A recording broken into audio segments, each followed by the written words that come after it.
Right, and with my costume, ready to do 12th Night perform, and really looking forward to it. All authentic medieval stuff, so ready to go back to the medieval days and have a lovely time. So I will catch you all on the other side. Greetings everyone, and welcome to episode 2 of The Parting of Veils TV.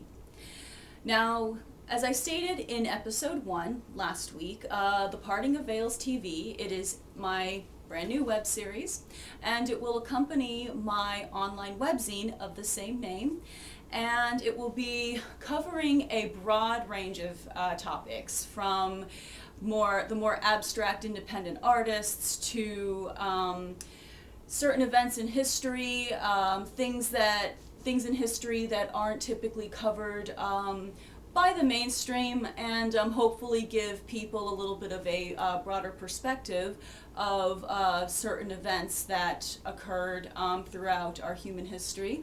Also the paranormal urban legends, and taking maybe a few little trips out to some historical landmarks that might be steeped in a little bit of mystery, and there are many, many of those out there. And also, of course, I will be doing, sometimes it'll involve a few readings or storytellings, either my own or somebody, a fellow writer or author, a friend of mine. Or sometimes I will delve into the old classics, like I did with Edgar Allan Poe in the last episode. So that's pretty much encompasses what's to come with this web series. And in this episode, though, I will be covering the 12th Night celebration that I recently took part in. Now, for those of you who don't know what 12th Night is, I'm not talking about the Shakespearean play. I am talking about the holiday 12th Night. It is the last day of the 12 days of Christmas. Today it is known as Epiphany. It falls on January 5th, although this one took place on January 6th. But it's also known as the Three Kings Day, which symbolizes the day that the three kings showed up to visit the infant Jesus. And it is an old custom and an old tradition to celebrate this day, to celebrate it with food, drink, wassail, I hope I said that correctly, wassail, and, just having a lot of fun, a lot of music and some dancing and great food. The one that I took part in as a musical performer, and by the way, the musical performances that I did with Chuck Owston for this event will be uploaded to the live performances playlist on my YouTube channel. But this webisode will explore all the many different parts of the evening. And as I said, it took place at the Bryn Mawr Church, and they really did their best there to recreate a medieval atmosphere and just do things the way things were done way back in the day, way back in the Middle Ages, when this was celebrated quite regularly. And I apologize if some of the video is a bit dark, because we were trying to recreate an authentic Middle Ages appearance. A lot of the performance, a lot of the event was done by candlelight. And but it was a lot of fun, and still got some really good footage. So without further ado, here are some clips and excerpts from the 12th Night performance. Subjects. Let the revels begin.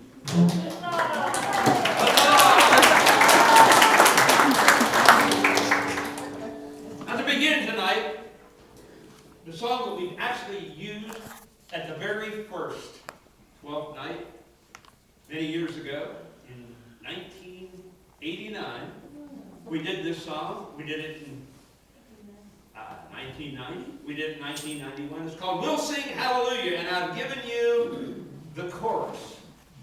And I'm going to play the chorus and sing it for you. Then we're all going to sing it. And I will sing the verses. The verses are about the new year. And when it talks about the shining star, they didn't have 40-hour work weeks in the Middle Ages. The days went from sunrise to sunset. So when you saw the evening star, that was a sign that work was almost over. So this song was written by that famous medieval bard, Sir Richard Thompson. So I'm going to sing the chorus for you, and then you try to follow along. We'll do it a couple of times. Ready? We'll sing highway. Unless Jeddah wants to come up and play the ballroom. Want to give us a hand on that, Jeddah?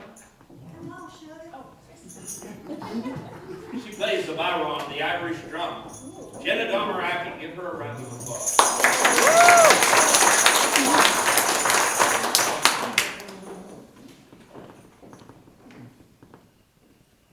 This is one of those like 4/4, 1, 2, 3, 4, real basic beat to it.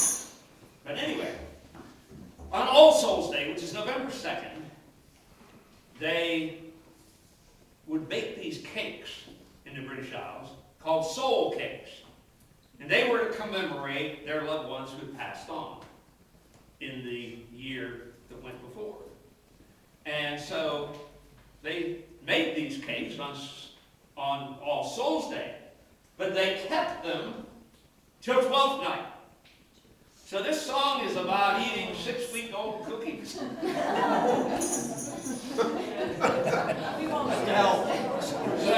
done it.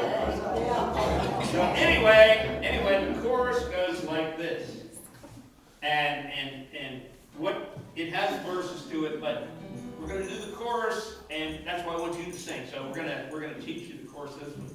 It goes like this: soul cakes, please good Mrs. a soul cake, an apple, a pear, plum, a cherry, any good thing to make us all merry. One for Peter, one for Paul, one for him who saved us all. See, it gives you an idea? No, let's try it.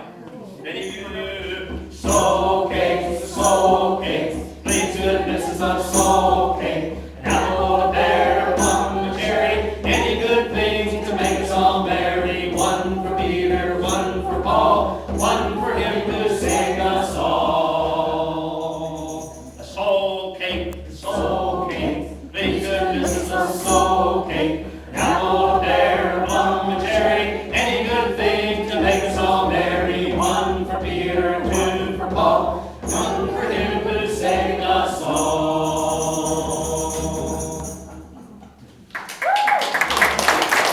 All drinking songs. Well, this one written by the fellow who wrote We'll Sing Hallelujah, Sir Richard Thompson.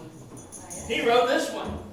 In fact, when he was here for his concert last summer, Casey and I got yours.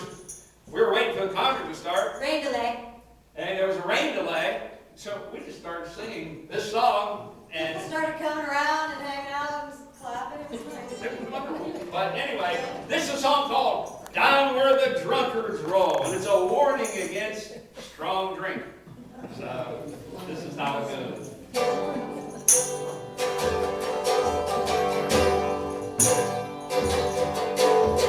See the boys out walking, the boys in the field. There's a sucker born every minute.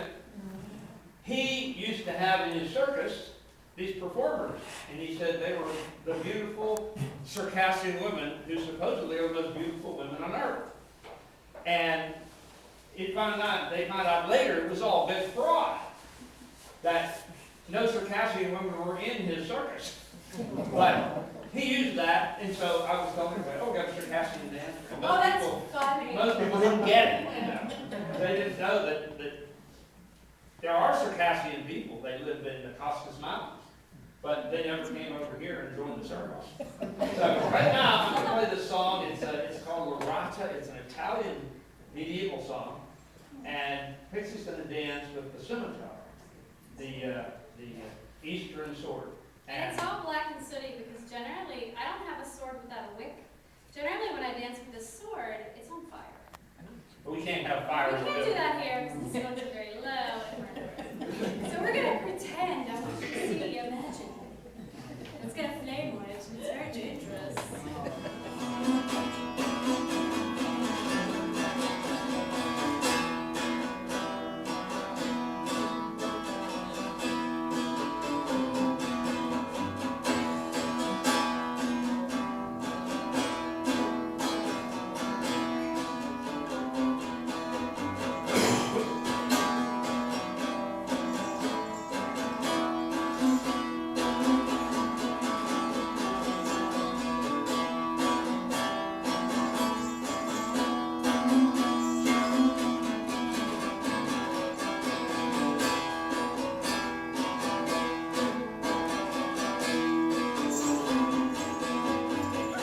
And that will bring the festivities of food.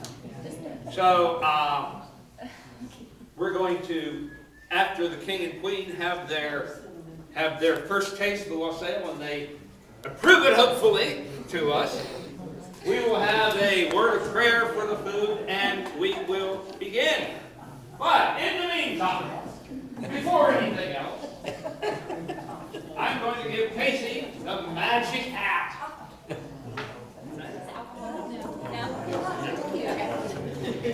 Feel free to give it your seal of approval.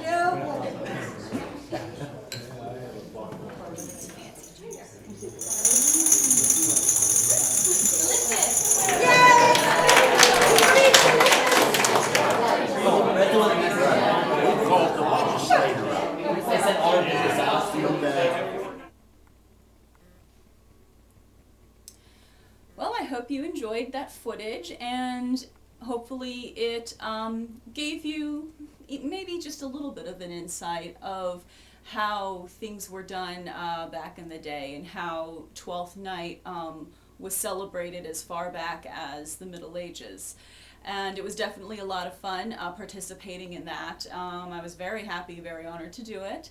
And I am very happy to be bringing you the footage and the performances of not only myself and Chuck Owston, his band Gypsy Ribbon, Pixie, and then of course there was King William and Queen Alyssa, because you absolutely have to have a king and queen there for a Twelfth Night celebration.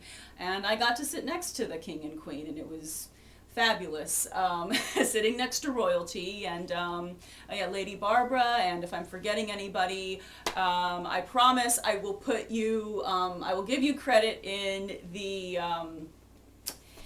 description box. So, so yes, I hope you enjoyed this second episode of the Parting of Veils TV. And I will link to some more information on Twelfth Night, just in case you wanted to take a look and see exactly what it was about and what an entire celebration would have encompassed. So yes, so thank you very much for watching, and if you enjoyed this, like, subscribe, and share, and I will be bringing you a new episode of the Parting of Veils TV every Friday. So hope you enjoyed this, and I will be seeing you on the other side. Okay, as an end note, I make it a point every episode to give my fellow independent artists a shout out. And of course I did that by featuring some of the performers that participated in Twelfth Night. But I am also going to be giving a shout out to my wonderful artist friend, Malcolm Gittins. Last week I gave a shout out to goodsandevilclothing.com, and they're awesome.